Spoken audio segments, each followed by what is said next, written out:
What's up everyone? Thank you so much for tuning in. And if you are new, welcome to my channel. My name is Preeti and I am both a real estate broker and a mortgage broker for close to 20 years. Today's video is kind of like a warning for all the HELOC holders, the home equity line of credit. The Office of the Superintendent of Financial Institutions, also known as OSFI, is implementing new guidelines for certain type of real estate loans, which includes shared equity mortgages, reverse mortgages, and conventional mortgages that are paired with revolving lines of credit.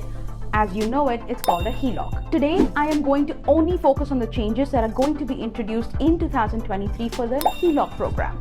But first, you know the drill. Make sure to like, share, tap that bell icon, and please hit that subscription button.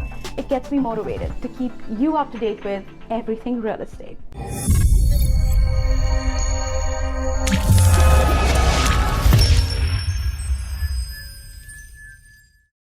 This change in rules target the so-called combined loans, which are conventional mortgage loans paired with the revolving line of credit, also known as a HELOC, that homeowners can dip into as they see fit, without being obligated to pay that portion back on any sort of a schedule. The new regulations will kick in once the re-advanceable loan exceeds 65% of the underlying home's value. Currently, an owner can technically borrow up to 80% on such a loan, but the new rules will functionally ratchet that ceiling down to 65% by forcing the borrowers to start paying back some of the principal if they go above that line. So let me try and make it simple.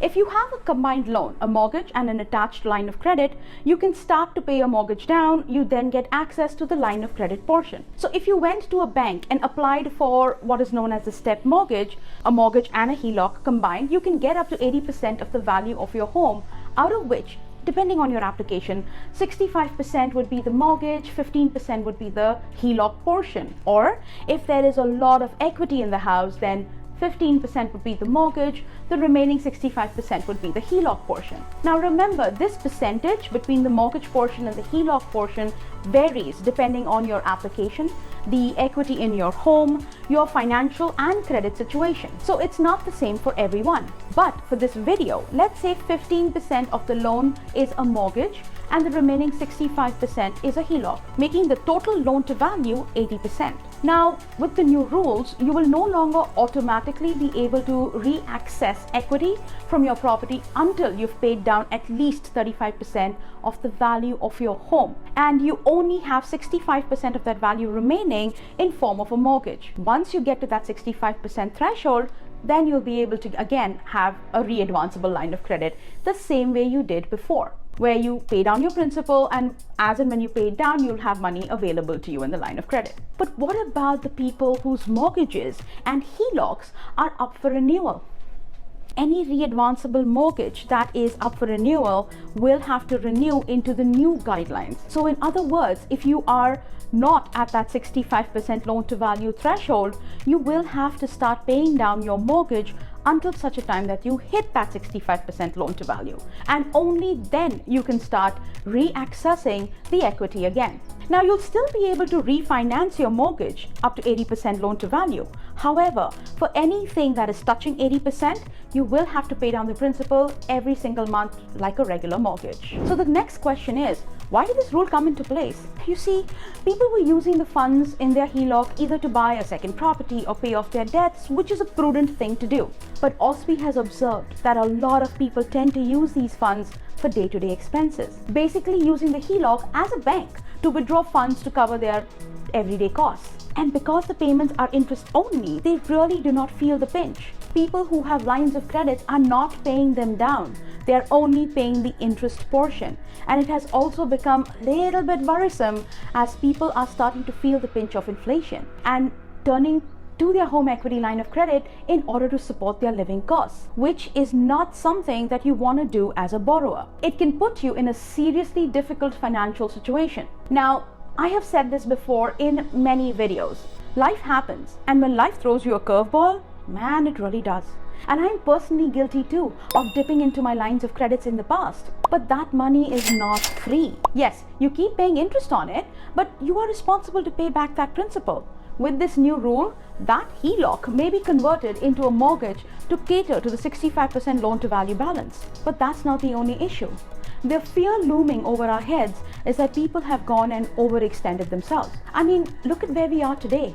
The same property that was selling for $1 million in the beginning of this year is now going for the mid 800s. So what about those guys who have a combined mortgage of $800,000 on their original $1 million that was last year or a few months ago? Right now, those guys have minuscule equity left, especially if they are close to maxing out their HELOC. And remember, the data is available for this, because of which the banks are aware of how HELOC funds are being used, and hence OSFI decided on this new rule. Now, the rules are not in yet, but if that happens, to reiterate, the change will make it so that once the loan value exceeds 65% of the value of your home, the loan will operate more like a traditional mortgage, where the borrower makes principal and interest payments until the loan gets back down to 65%.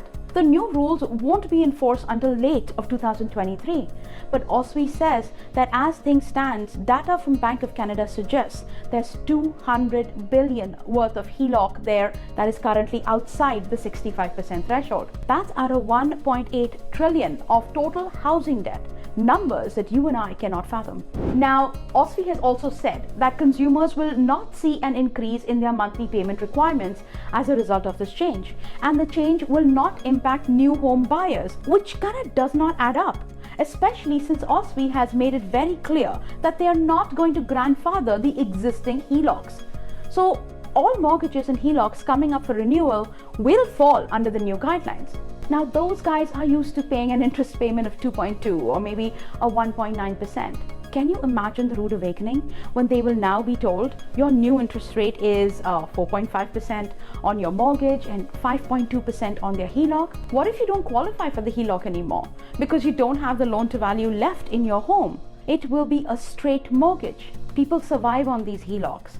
And I'm also surprised that the banks are not throwing up a stinker. They make a lot of money on the interest payments on these HELOCs that are out there. But I guess they have no choice but to support OSFI on this. Like us, they are also seeing a major correction in the market where house prices are concerned. And their fear is the same, that the value is just not there anymore to support the loan to value already given to these clients. The rest, I guess 2023 will show us where we really stand on all these rules being set in place today. So if you found value or you like this video and would like to see more content, click on the boxes on the screen. Once again, my name is Preeti Rao and my contact information is in the description box below. Make sure to hit like, share, subscribe and the bell icon so you don't miss any future videos. Thank you so much for watching, and don't forget to call me because I hold the key that opens the door to your dream home.